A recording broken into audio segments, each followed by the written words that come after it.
Hello everyone, today we are going to discuss about Bloom taxonomy. Bloom taxonomy सबसे ज़्यादा important होती है physical science और biological science, दोनों ही सब्जेक्ट्स में देखने को मिलती है हमें। तो इसमें हमारा क्वेश्चन क्या बनता है, जो ब्लूम टैक्सोनॉमी के बारे में बताइए और revise taxonomy of educational objectives के बारे में बताइए। तो चलिए हम स्टार्ट करते हैं। तो सबसे पहले हमें पेपर में अगर अच्छे मार्क्स लाने हैं तो हमें एक पर्टिकुलर टॉपिक लिखना पड़ेगा और उसके बाद उस चीज़ों को डिस्क्राइब करना पड़ेगा कि हम उसके अंदर क्या लिख रहे हैं। तो अगर हम पॉइंट वाइज लिखते हैं तो हमें ज़्यादा मार्क्स गेन करने को मिलते हैं। तो हम यहाँ पे देखिए क्या लिखा है हमने, मीनिंग ऑफ टैक्सोनॉमी। तो अब सबसे पहले हम ये बताएंगे कि हम ब्लूम टैक्सोनॉमी पढ़े, तो सबसे पहले हम ये बताएंगे कि टैक्सोनॉमी क्या है। टैक्सोनॉमी क्या है, देखिए taxonomy means a system of classification. Taxonomy क्या है, सिस्टम ऑफ क्लासिफिकेशन है, जो हमें किसने दिया था ये टर्म, कार्ल लिनियस ने दिया था, जो एक डिराइव्ड हुआ है वर्ड ग्रीक वर्ड से विच मीन टैक्सिस, जिसका मतलब होता है arrangement and names meaning law. उसके बाद हम सेकेंड पॉइंट हमारा देखते हैं कि ब्लूम टैक्सोनॉमी को हम ब्रीफ हिस्ट्री बताएंगे, जिसका कंट्रीब्यूशन क्या है बी.एस. ब्लूम का। अब देखिए जो बी.एस. ब्लूम थे उनका पूरा नाम था बेंजामिन सॉर्वन ब्लूम, जिन्होंने 1956 में क्या दी थी, ब्लूम टैक्सोनॉमी दी थी। ये क्या थे, प्रोफेसर थे यूनिवर्सिटी ऑफ शिकागो के, जहाँ इन्होंने क्या दी, ब्लूम टैक्सोनॉमी दी। फिर जो ब्लूम थे उन्होंने क्या करा, Bloom was editor of the first volume of the taxonomy of educational objective 1956।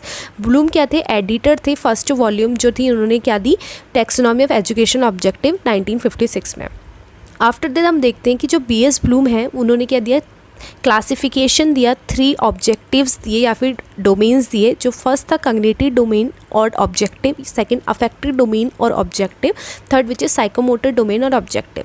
अब देखिए जो कॉग्निटिव डोमेन है, ऑब्जेक्टिव है, उससे क्या मतलब है, हमने पढ़ा था पहले फर्स्ट सेम में कि जो महात्मा गांधी थे उन्होंने हमें क्या दिया था, 3H दिए थे, विच मीन्स 3H का मतलब क्या हो गया, पहला हमारा हेड हो गया, सेकेंड हार्ट हो गया, थर्ड हमारा हैंड हो गया। तो यहाँ पे देखिए कॉग्निटिव डोमेन, अब यहाँ पे भी बी.एस. ब्लूम ने क्या देखा, हेड, हार्ट एंड हेड। तो कॉग्निटिव डोमेन ऑब्जेक्टिव क्या देखता है, हेड से रिलेटेड है, जो बी.एस. ब्लूम ने दिया था 1956 में। सेकंड हमें देखने को मिलता है अफेक्टिव डोमेन ऑब्जेक्टिव, जो हमारे हार्ट से रिलेटेड है, जो क्रेथवाल और ब्लूम और मैसन ने साथ में मिलकर दिया था। देन थर्ड हमें देखने को मिलता है साइकोमोटर डोमेन ऑब्जेक्टिव, जो हैंड से रिलेटेड है, सिम्पसन ने दिया था 1969 में।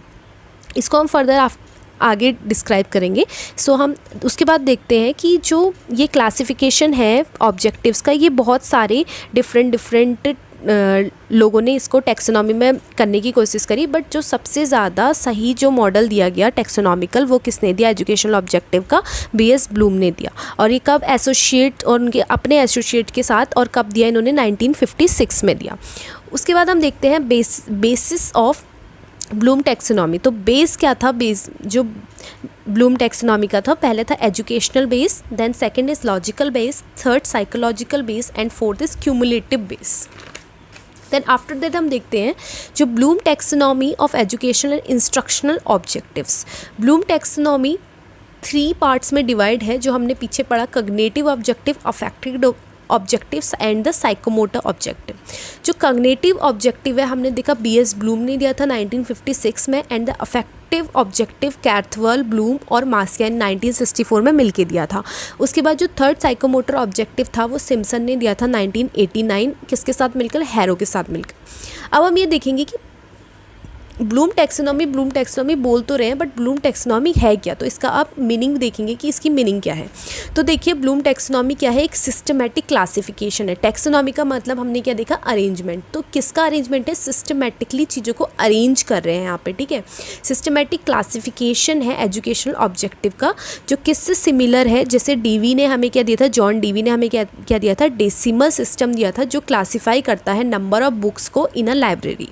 तो अब देखिए जो टीचर्स हैं वो क्या करेंगी, अब यहाँ पे ब्लूम जो टैक्सोनॉमी है वो क्यों यूज़ की जाती है टीचिंग में, क्यों, जो बच्चे को जो टीचर होगी वो बच्चे का पहले कॉग्निटिव डेवलपमेंट कराएगी, फिर अफेक्टिव कराएगी, देन साइकोमोटर डेवलपमेंट कराएगी। इन तीनों को मिलकर बच्चा जो भी चीज़ों को पढ़ेगा सीखेगा वो और अच्छे तरीके से सीख सकता है। बच्चे को सिर्फ आपको सब्जेक्टिव नॉलेज नहीं देनी है, उसको लर्निंग के डेप्थ तक बच्चे को सिखाना है। तो देखिए यहाँ पे क्या लिखा है, teacher use Bloom taxonomy to create learning outcomes that does not target only subject matter but also the depth of learning they want to student to achieve, and to then create assessment that accurately report on student progress toward outcomes. तो देखिए यहाँ पे हमें Anderson and क्रैथवाल 2001 में क्या हुआ, इन्होंने क्या बोला कि बच्चे को हमें सिर्फ सब्जेक्ट नॉलेज नहीं देनी है, बच्चे को डेप्थ तक चीज़ों को लर्निंग करानी है, डेप्थ तक चीज़ों को बताना है, जिससे हमें ये पता चल सके कि बच्चे ने कितना अच्छा उसका प्रोग्रेस करी है, कितना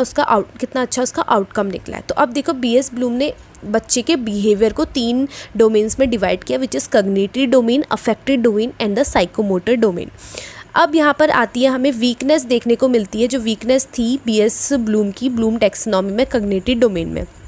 तो यहाँ पर क्या थी, देखो कि जो भी यहाँ जो टर्म था, जो state objective in term of terminal behaviour, तो यहाँ पे क्या था, बीएस ब्लूम ने ये नहीं बताया कि जो ऑब्जेक्टिव है टर्मिनल बिहेवियर का वो क्या निकलेगा लास्ट में। देखो हमने जब हम पढ़ते हैं, एक एंटरिंग बिहेवियर होता है, एक टर्मिनल बिहेवियर होता है।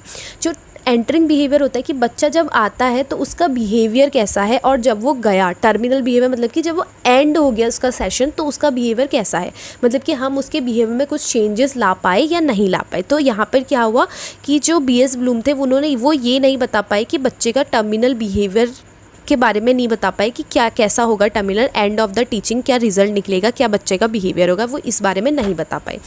उसके बाद हम देखते हैं domains of BS Bloom taxonomy के क्या डोमेन्स है। ठीक है, पहला डोमेन हमने देखा कॉग्निटिव डोमेन, जिस किससे रिलेटेड होता है, कॉग्निटिव का मतलब होता है हेड, मतलब जो कहाँ से रिलेटेड है, हेड से, मतलब कि माइंड में क्या होती है, हमारी थिंकिंग होती है, रीजनिंग होती है, कॉन्सेप्ट आते हैं, इंटेलेक्ट आते हैं, हमारे माइंड में थॉट्स आते हैं।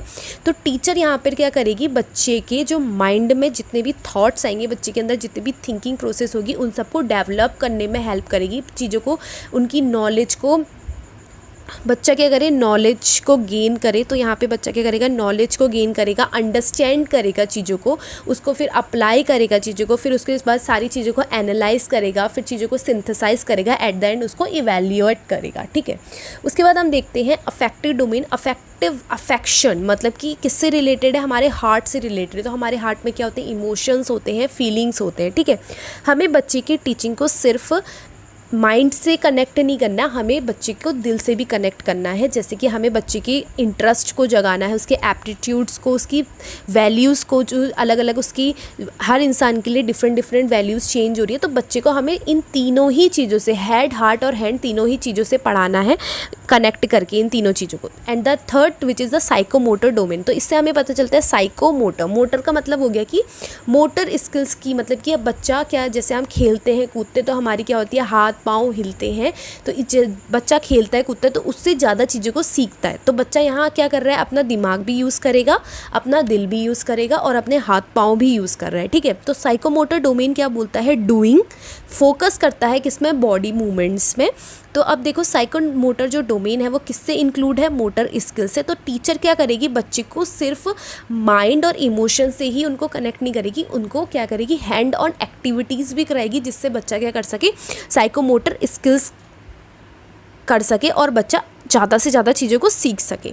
तो अब यहाँ पे हम कैटेगरीज और लेवल्स के बारे में पढ़ेंगे ब्लूम टैक्सोनॉमी की। तो सबसे पहले कॉग्निटिव डोमेन आता है। तो सबसे पहले कॉग्निटिव डोमेन में कैटेगरीज़ में डिवाइड किया है, 6 लेवल्स में डिवाइड किया है। तो सबसे जो लोवेस्ट लेवल आती है वो आती है नॉलेज। तो जो नॉलेज है, नॉलेज में क्या करता है बच्चा, रिमेंबर करता है, अपनी प्रीवियस नॉलेज को रिकॉल करता है, जो भी उसने चीज़ों को पढ़ा है उसको क्या करेगा, रिकॉल करेगा। अब उसके बाद आता है कॉम्प्रीहेंशन। कॉम्प्रीहेंशन में बच्चा क्या करता है, अंडरस्टैंड करता है, जो भी चीज़ें उसने पढ़ी है उसको इंटरप्रिटेशन करता है, उनकी जो भी इंफॉर्मेशन होती है उसको। फिर थर्ड में वो क्या करता है, एप्लीकेशन। एप्लीकेशन का मतलब क्या होता है, जो भी चीज़ें उसने अंडरस्टैंड करी है, बच्चा उसको क्या करेगा, अप्लाई करेगा, अपनी नॉलेज को यूज़ करेगा, उसको अंडरस्टैंड करेगा, जो भी उसकी सर्टेन सिचुएशंस होगी उसके अकॉर्डिंग। उसके बाद फोर्थ में आता है एनालिसिस। अब बच्चा क्या करेगा, चीज़ों को एनालाइज करना सीखेगा, मतलब कि जो भी इंफॉर्मेशन उसको दी गई है उसको क्या करेगा, छोटे छोटे पार्ट्स में डिवाइड करेगा और डेवलप करेगा और एक्सप्लोर करेगा अपनी अंडरस्टैंडिंग को, और रिलेशनशिप उनके बीच में क्या करेगा, रिलेशनशिप्स ढूंढने लगेगा। फिर फिफ्थ जो आता है सिंथेसिस। अब बच्चा क्या करेगा, जैसे एनालाइज में उसने क्या करा, ब्रोकन उसने तोड़ दिया छोटे छोटे पार्ट्स में। अब वो सिंथेसाइज में क्या करेगा बच्चा, जो भी उसने चीज़ों को, इन्फॉर्मेशन को तोड़ा है, वो उन सबको क्या करेगा, अपने जो आइडियाज़ हैं उन सबको क्या करेगा, एक साथ जोड़ देगा। उनको क्या करेगा, पुट टुगेदर कर देगा उनको, एलिमेंट्स को, पार्ट्स को, जो भी उसके फॉर्म करेगा वो न्यू आइडियाज़ को। ठीक है, एट द एंड लास्ट जो हाईएस्ट लेवल है वो आता है हमारा इवैल्यूएशन। इवैल्यूएशन का मतलब क्या होता है, जैसे हम सभी लोगों ने पढ़ा है, इवैल्यूएशन का मतलब क्या होता है कि जब बच्चा सारी चीज़ें कर लेता है उसके बाद वो अपने आप को इवैल्यूएट करेगा कि उसने जो भी चीज़ें करी हैं क्या उसको समझ में आया है, क्या उसने आइडियाज़ निकाले हैं, कुछ भी चीज़ हो सकती है इवैल्यूएशन में।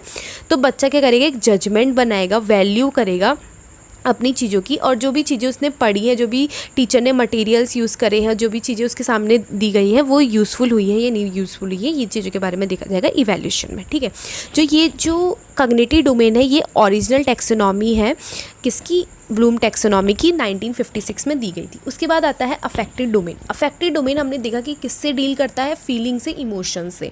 तो जो अफेक्टिव डोमेन है, अफेक्टिव डोमेन जो होता है, सबसे पहले इसमें क्या आता है, इसमें भी डिफरेंट लेवल्स में इसको डिवाइड किया गया है, इस 5 लेवल्स में डिवाइड किया है। पहला आता है receiving, then responding, then valuing, then organising and at the end characterising.